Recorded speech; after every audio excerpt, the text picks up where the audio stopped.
आज के इस कमाल के सेशन में आपका स्वागत है। आज हम सीधा एक मेंटरशिप मास्टर क्लास में गोता लगाने वाले हैं। जरा सोचिए, 1930 का दशक, पूरी दुनिया ग्रेट डिप्रेशन यानी एक बहुत ही भारी आर्थिक मंदी से गुजर रही थी। हालात ऐसे थे कि लोगों के पास अपनी बुनियादी जरूरतों तक के लिए पैसे नहीं थे। और ठीक ऐसे ही मुश्किल वक्त में FC मेनाकर ने एक किताब लिखी, 1000 Ways to Make $1000। आज की इस चर्चा में हम उसी किताब के उन एवरग्रीन प्रिंसिपल्स को डिकोड करेंगे। समझ लीजिए कि ये किसी भी नए उभरते हुए एंटरप्रेन्योर के लिए एक परफेक्ट प्लेबुक है, खासकर तब जब आप बिना किसी बड़े इन्वेस्टमेंट या फॉर्मल कैपिटल के अपना बिजनेस खड़ा करना चाहते हैं। तो चलिए शुरू करते हैं।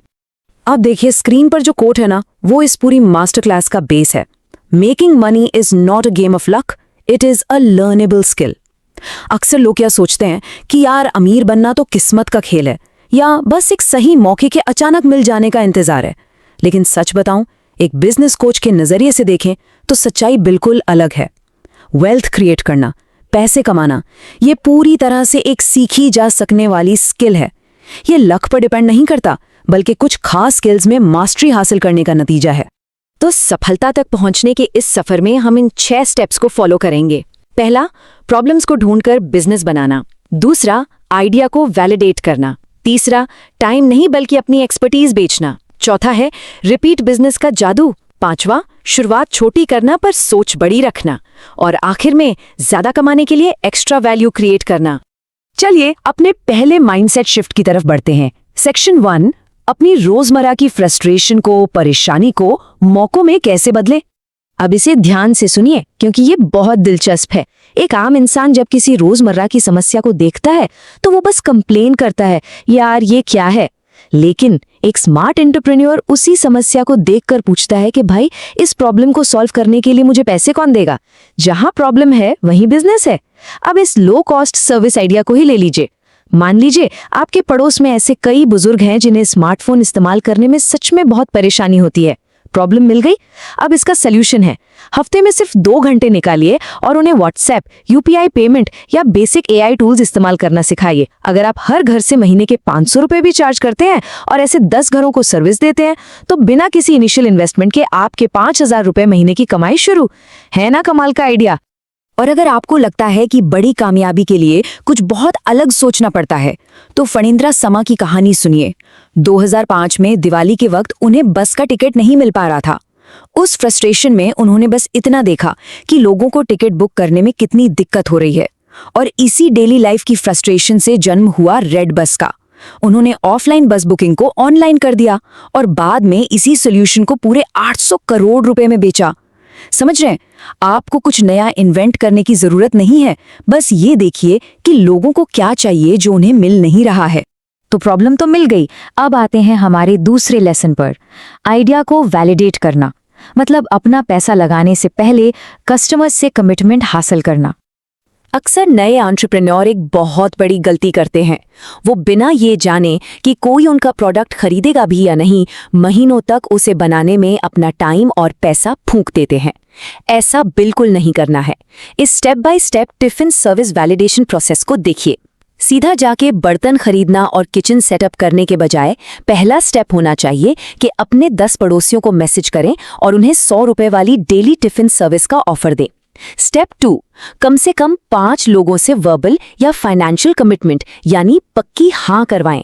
और स्टेप 3, जब वो कमिटमेंट मिल जाए सिर्फ और सिर्फ तभी अपनी इन्वेंट्री खरीदें और किचन सेटअप करें। सिंपल सा रूल है, पहले कस्टमर ढूंढना है, प्रोडक्ट बाद में बनाना है। चलिए आगे बढ़ते हैं तीसरे और बहुत ही क्रूशियल पॉइंट पर, अपनी एक्सपर्टीज बेचना, अपना टाइम नहीं। यह 24 घंटे की जो अर्निंग लिमिट है उसे तोड़ना बहुत जरूरी है। अब देखिए, टाइम ट्रेड करने और एक्सपर्टीज बेचने में जमीन आसमान का फर्क है। आप अपने वर्किंग आवर्स को कैसे देखते हैं ये डिसाइड करेगा कि आप कितना ग्रो करेंगे। एक सैलरी वाली जॉब में आपकी कमाई की एक फिक्स लिमिट होती है। क्यों? क्योंकि यार दिन में तो सिर्फ 24 घंटे ही होते हैं ना, आप उससे ज्यादा काम कर ही नहीं सकते। लेकिन दूसरी तरफ अगर आप अपने एक्सपर्टीज यानी अपने नॉलेज और स्किल्स को बेचते हैं तो समय की कोई बंदिश नहीं होती। आप एक साथ कई क्लाइंट्स को पार्ट टाइम एडवाइस देकर या अपने नॉलेज को पैकेज करके अपनी इनकम को बहुत तेजी से स्केल कर सकते हैं, वो भी बिना किसी फुल टाइम कमिटमेंट के। अब आप शायद सोच रहे होंगे कि मेरे पास तो कोई एक्सपर्टीज ही नहीं है, ऐसा नहीं है। आज के डिजिटल दौर में कई ऐसी स्किल्स हैं जिनकी मार्केट में भयंकर डिमांड है। एडवांस्ड एक्सेल मैनेजमेंट, कैनवा से ग्राफिक डिजाइन, वीडियो या रील एडिटिंग, कोडिंग या फिर एआई से इमेज और वीडियो जनरेशन। जो चीज़ आपके लिए शायद बहुत बेसिक या आसान हो, वही चीज़ किसी ऐसे व्यक्ति के लिए बहुत कीमती होती है जिसे वो काम नहीं आता। इसी नॉलेज को पैकेज करके आप एक बेहतरीन सर्विस बना सकते हैं। ओके, तो बिजनेस शुरू हो गया। अब क्या? अब आता है हमारा चौथा point, the magic of repeat business. एक कंसिस्टेंट और रिकरिंग रेवेन्यू कैसे सिक्योर करें। बिजनेस को लंबे समय तक चलाए रखने का असली सीक्रेट क्या है? एक नए कस्टमर को ढूंढने में जितनी एनर्जी और पैसा लगता है ना, उससे 5 गुना कम मेहनत में आप अपने किसी पुराने कस्टमर को दोबारा सर्विस बेच सकते हैं। नए कस्टमर्स ढूंढना जरूरी है, बिल्कुल है, लेकिन बिजनेस की असली जान पुराने कस्टमर्स के बार बार वापस आने में है। एक स्मार्ट पेंटर को ही ले लीजिए, वो काम खत्म करके हमेशा के लिए गायब नहीं हो जाता। वो 6 महीने बाद कॉल करके पूछता है कि सर, दीवारों पर कोई नमी तो नहीं आ गई। या एक बार्बर जिसके 50 रेगुलर कस्टमर्स बन चुके हैं, उसे रोज नए ग्राहक ढूंढने की टेंशन ही नहीं होती। याद रखिए, रिटेंशन हमेशा एक्विजिशन से ज्यादा पावरफुल होता है। अब आते हैं सेक्शन 5 पर, स्टार्ट स्मॉल, थिंक बिग। एक छोटे से प्रोडक्ट से एक पूरा एम्पायर खड़ा करने का सफर। नए एंटरप्रेन्योर्स के साथ एक दिक्कत होती है, या तो वो इतना बड़ा सोचते हैं कि कभी पहला कदम ही नहीं उठा पाते, या फिर इतना छोटा सोचते हैं कि कभी ग्रो ही नहीं कर पाते। आपको ना मैकडॉनल्ड्स के बारे में सोचना चाहिए। वो भी तो एक छोटी सी सड़क किनारे की स्टॉल से ही शुरू हुआ था ना। जरा इस टाइमलाइन को देखिए। एक बेकर की जर्नी एक माइक्रोस्कोपिक लेवल से शुरू होती है। पहले दिन सिर्फ एक दोस्त के लिए एक चॉकलेट केक बेक करने से। तीसरे महीने तक आते आते वो लोकल ऑर्डर्स के लिए एक इंस्टाग्राम पेज बना लेते हैं। 1 साल बाद एक छोटी सी फिजिकल बेकरी खुल जाती है, और तीसरे साल तक उन्हें बड़े कॉर्पोरेट ऑर्डर्स मिलने लगते हैं, जिससे 5 लाख रुपए महीने की कमाई होने लगती है। अगर वो पहले दिन से ही बड़े ऑफिस और भारी भरकम स्टाफ के बारे में सोचते तो शायद वो पहला केक कभी बेक ही नहीं होता। लंबे समय की सफलता के लिए शुरुआत छोटी करना एक बहुत जरूरी शर्त है। और अब हम पहुंच गए हैं अपने आखिरी और छठे लेसन पर, create value to earn more. सिर्फ दिए गए काम को करने से कैसे आगे बढ़ें।